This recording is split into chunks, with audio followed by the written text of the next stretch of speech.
బయట కనిపించే మురికి గుంటల కన్నా మనసులో మాలిన్యం గల వ్యక్తులు ఎంతో ప్రమాదం.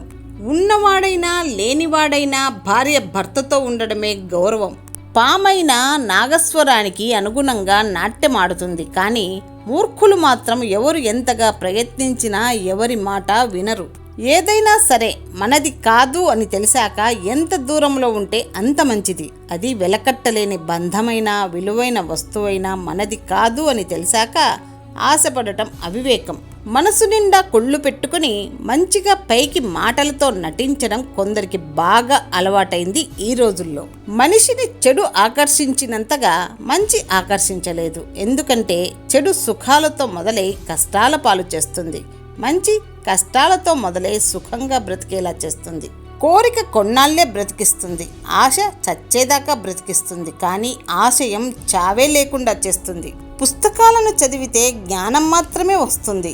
మనుషులను చదివితే లోకజ్ఞానం వస్తుంది. జ్ఞానం లేకపోయినా బ్రతకవచ్చు, కానీ లోకజ్ఞానం లేకపోతే బ్రతకడం కష్టం.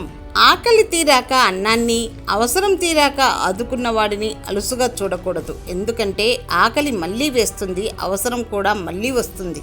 జీవితం ఒక యుద్ధరంగం. దాన్ని పోరాడి గెలవాలి. నీ ప్రయత్నం ఆపనంత వరకు నువ్వు ఓడినట్టే లెక్క. చేసిన ప్రతి పనిలోనూ ఆనందం దొరకకపోవచ్చు, కానీ ఏ పని చేయకుండా ఆనందాన్ని మాత్రం పొందలేము. జీవితంలో ఆనందం అనేది నీలో నువ్వు వెతుక్కోవాలి. అది ప్రపంచంలో ఎక్కడా దొరకదు. విలువైన మాటలు చెప్పేవాళ్ళు దొరకడం మన అదృష్టం, కానీ అవి విలువైన మాటలని తెలుసుకోకపోవడం మన దురదృష్టం.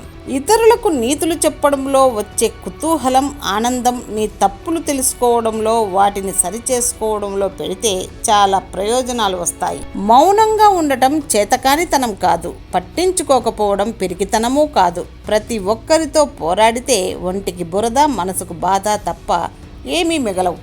మీరు బాగుపడాలని కోరుకునే వాళ్ళకంటే మీరెక్కడ బాగుపడతారో అని బాధపడేవారే ఎక్కువ ఈ సొసైటీలో. మనం ఎవరికి అయితే ఎక్కువ వాల్యూ ఇస్తామో వాళ్ళ దృష్టిలో మనం చాలా చీఫ్గా కనిపిస్తాము. 100 మందిని సంతోషపెట్టకపోయినా పర్వాలేదు, కానీ ఒక్కరిని కూడా బాధ పెట్టకుండా బ్రతకడమే మంచివాళ్ల లక్షణం. కేవలం మాతృదేశాన్ని ప్రేమించడమే కాదు, తోటి మానవులకు సాయం అందించడం మన కర్తవ్యం. మనిషి బలానికి బలహీనతకు కారణం బంధం.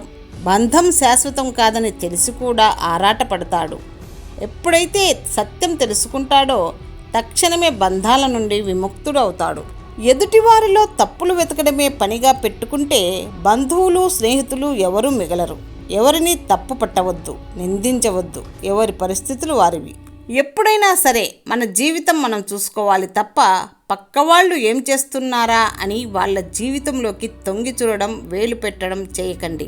ఒక్కసారి వాళ్ళు కూడా మనలా ప్రవర్తిస్తే తెలుస్తుంది దాని బాధ. ఆలోచనలను బయటపెట్టిన వాడు అన్ని పనులను చెడగొట్టుకుంటాడు. ఆలోచనలు చాలా రహస్యంగా ఉంచడం చాలా శ్రేష్టం. ఆపదలలో కూడా స్నేహంగా ఉన్నవాడే మిత్రుడు. మిత్రులని సంపాదించడం చేత బలం చేకూరుతుంది. బలం తగ్గిపోయినప్పుడు సంధి చేసుకోవాలి. బలం పూర్తిగా తగ్గిపోయాక కాదు. రాజుకి ధనాసక్తి ఉండటం వ్యసనంగా పరిగణించబడదు.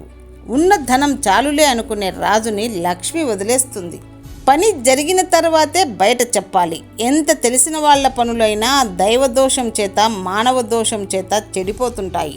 నిజమైన స్త్రీ మగాడితో మనసు విప్పి మాట్లాడుతుంది, చక్కని సలహాలను ఇస్తుంది, కష్టాల్లో ఆదుకుంటుంది.